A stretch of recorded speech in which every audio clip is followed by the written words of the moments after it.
अस्सलाम वालेकुम दोस्तों, कैसे हो? उम्मीद है कि सब खैरियत से होंगे। अल्लाह आप लोगों को ऐसे ही खुश रखे।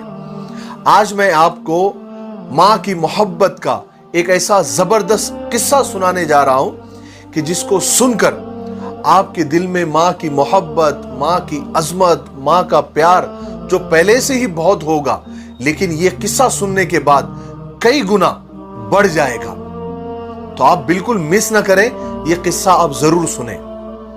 और रियल किस्सा है, कोई कहानी नहीं है, दिल से घड़ी हुई कहानी नहीं है, बल्कि एक सच्चा वाकया है। वाकया ये है कि चाइना में पिछली सदी में एक जलजला आया था जिसमें लाखों लोग मर गए थे। कोई दब कर मर गया तो कोई धंस कर मर गया। अजीब अजीब मौतें लोगों की हुई। वहां पर एक बहुत बड़ी बिल्डिंग भी गिरी और उसका मलबा हटाने के लिए कई दिन लग गए, कई हफ्ते लग गए। तो एक बड़े स्लैब के मलबे के नीचे एक औरत को बेहोश लेकिन जिंदा देखा गया और उसके साथ एक मासूम बच्चा भी साथ में लेटा हुआ था। उनको हॉस्पिटल ले जाया गया, उनकी ट्रीटमेंट की गई। बहुत देर के बाद औरत को भी होश आया और बच्चे को भी होश आया।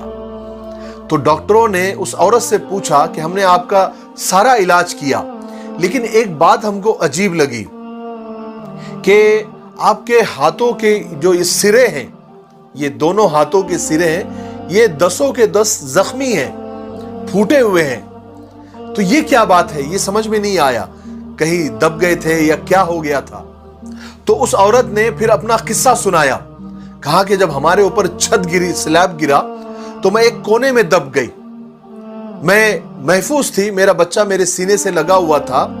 मैंने 2 दिन 4 दिन उसको जैसे तैसे उसको दूध पिलाया, हालांकि मैं खुद भूखी और प्यासी थी। लेकिन एक वक्त ऐसा आया कि मेरे सीने का दूध भी खत्म हो गया, लेकिन मेरा बच्चा तो रोता रहा। मैं उसे बहलाती रही, फुसलाती रही। मेरे बच्चे का रोना मुझसे बर्दाश्त नहीं हो रहा था। मैं बच्चे के मुंह में कभी उंगली डाल देती, कभी अपनी जबान डाल देती, लेकिन बच्चे के पेट में तो कुछ नहीं जा रहा था। वो लगातार मुसलसल रोता रहा। फिर मेरे दिल में एक ख्याल आया कि मैं दूध तो नहीं पिला सकती, लेकिन मेरे जिस्म में खून तो है। तो फिर मैंने क्या किया कि अपनी उंगली को अपने दांत से काट दिया, उससे खून टपकने लगा। वो मैंने मेरे बच्चे के मुंह में डाल दिया।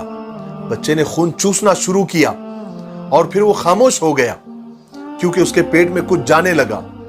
फिर थोड़ी देर के बाद उसको फिर भूख लगी, फिर मैंने दूसरी उंगली को भी काटा और फिर उसके मुंह में वो उंगली दे दी। फिर वो उसने खून चूसा, यहां तक कि मेरी 10 उंगलियां मैंने काट कर बच्चे को अपना खून पिलाया। बच्चे ने इतना खून पी लिया कि मैं बेहोश हो गई। मेरा बच्चा पता नहीं कब बेहोश हो गया।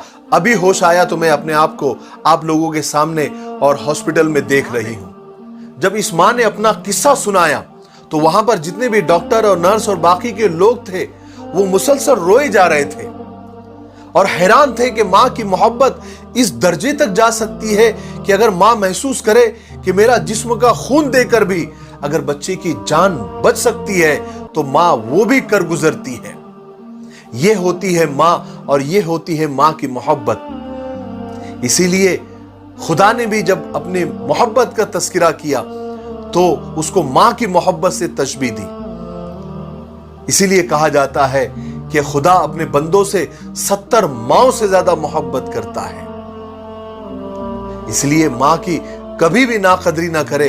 अगर वो जिंदा है, उसकी खिदमत करें, उसकी रिस्पेक्ट करें और उसकी हर बात को माने, क्योंकि जब मां इस दुनिया से चली जाती है ना, तो फिर कोई दुआ देने वाला भी नहीं होता। मुझे उम्मीद है कि आपको ये किस्से से बहुत कुछ सीखने को मिला होगा। मेरे लिए दुआ करें। अस्सलाम वालेकुम।